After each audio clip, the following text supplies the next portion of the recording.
Bonjour à tous et bienvenue sur ma chaîne YouTube JLC Agence des Voyages. Aujourd'hui, nous allons plonger dans le tourisme et environnement. Si c'est votre première fois ici, n'oubliez pas de vous abonner et de cliquer sur la cloche pour ne rien manquer de nos prochaines vidéos. Et si vous êtes déjà abonné, merci de votre fidélité. Sans plus attendre, passons directement au sujet du jour. Tourisme et environnement. Introduction. Étudiants, nous entendons beaucoup parler de la façon dont le tourisme peut avoir des impacts, positifs et négatifs, sur les localités et les communautés. Cependant, il est nécessaire de comprendre, conceptuellement et en pratique, comment vous, professionnels du tourisme, pouvez contribuer à minimiser les impacts négatifs et à maximiser les impacts positifs. C'est pourquoi, dans ce cours, nous aborderons quels aspects de l'espace touristique doivent être pris en compte dans la planification et l'organisation du tourisme, ainsi que ses relations avec l'environnement, l'économie, la culture et la société. Vous comprendrez qu'il existe des éléments clés très importants qui orientent la promotion du tourisme et ceux-ci doivent être étroitement surveillés par le professionnel qui travaille dans la planification touristique, comme c'est le cas des Objectifs de développement durable, ODD, préparés par les Nations Unies, ONU, en partenariat avec les gouvernements de différents pays. Bonnes études. Éléments spatiaux, environnementaux et sociaux qui influencent la planification des activités touristiques. Avez-vous déjà pensé que comprendre les concepts qui influencent la planification du tourisme est le début du voyage vers un tourisme durable qui contribue au développement de sites ayant le moins d'impact négatif possible sur l'environnement et la société? Ainsi, il est commun parmi les auteurs classiques du tourisme, comme Adir Rodriguez, Roberto Boulon, Reynaldo Dia, soutenus par les fondations de Milton Santos sur l'espace, que l'activité touristique est reconnue comme un phénomène spatial, dans lequel sont impliquées des activités économiques qui modifient l'espace géographique, dans cette approche, délimitée à l'environnement et au social. Par conséquent, lors de la planification touristique, nous devons considérer certains éléments qui soutiennent les portées et les projets dans la région. Pour Boulon, l'espace touristique est une conséquence de la présence et de la répartition territoriale d'attractions touristiques qui, ne l'oublions pas, sont la matière première du tourisme. Cet élément du patrimoine touristique, ainsi que l'entreprise et l'infrastructure touristique, suffisent à définir l'espace touristique de n'importe quel pays. Boulon, 2002, p. 79.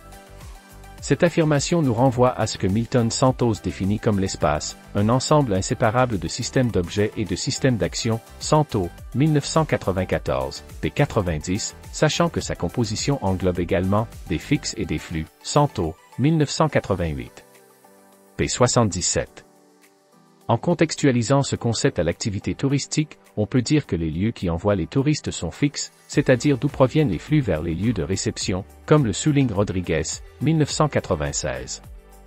En ce sens, lorsqu'il s'agit de lieux touristiques, on observe, comme le montre Boulon, 2002, que le tourisme peut se développer dans deux types d'espaces. 1. Espace naturel adapté, est le lieu où se trouvent majoritairement des espèces végétales, minérales et animales dans des conditions établies par l'homme. 2. Espace artificiel, c'est le lieu où se trouvent majoritairement tous les types de constructions humaines, les villes étant la représentation maximale de ce type d'espace. Par conséquent, dans ce qu'on appelle l'espace touristique, nous avons la répartition territoriale des attractions qui détermine le mouvement des personnes et, également, la répartition spatiale des infrastructures et des entreprises liées au tourisme. Et que ce soit dans l'espace naturel adapté, dans l'espace artificiel ou même dans les deux, selon que la région dispose de corridors touristiques ou de routes d'accès entre eux. Quoi qu'il en soit, lorsqu'il s'agit de planifier des activités touristiques, nous devons également nous concentrer sur les questions environnementales et sociales. Il faut garder à l'esprit que le développement durable, selon les objectifs ODD établis par l'ONU, concerne l'agenda mondial dans lequel les pays se sont engagés à atteindre des objectifs à atteindre d'ici 2030.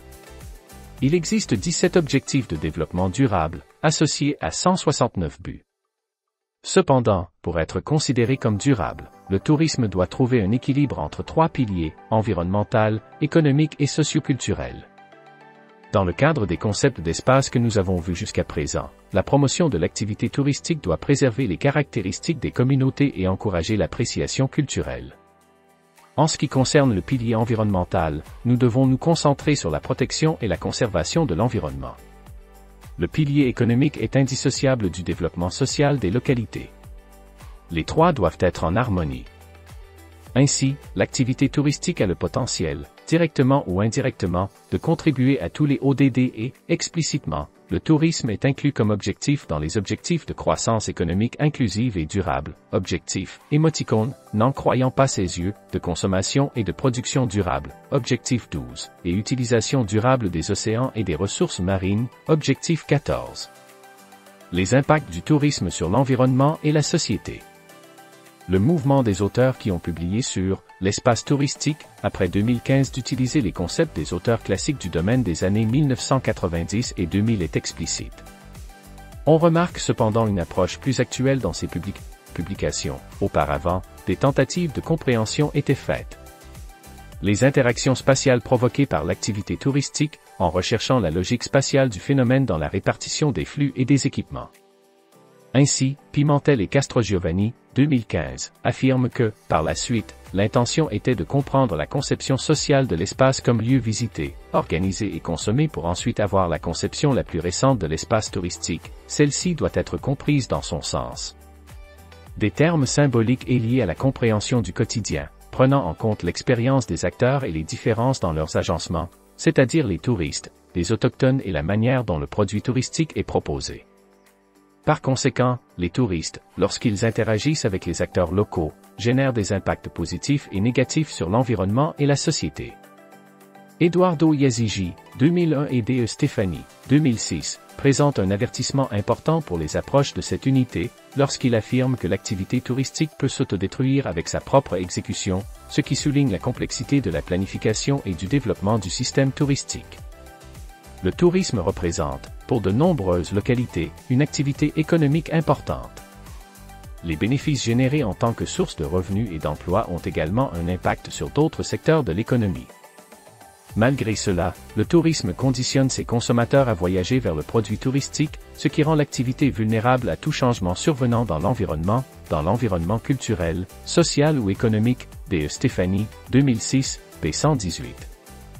Dans ce contexte, il est pertinent d'aborder le tourisme dans le cadre des concepts de développement durable dans sa forme la plus large, en comprenant les impacts possibles sur les acteurs impliqués.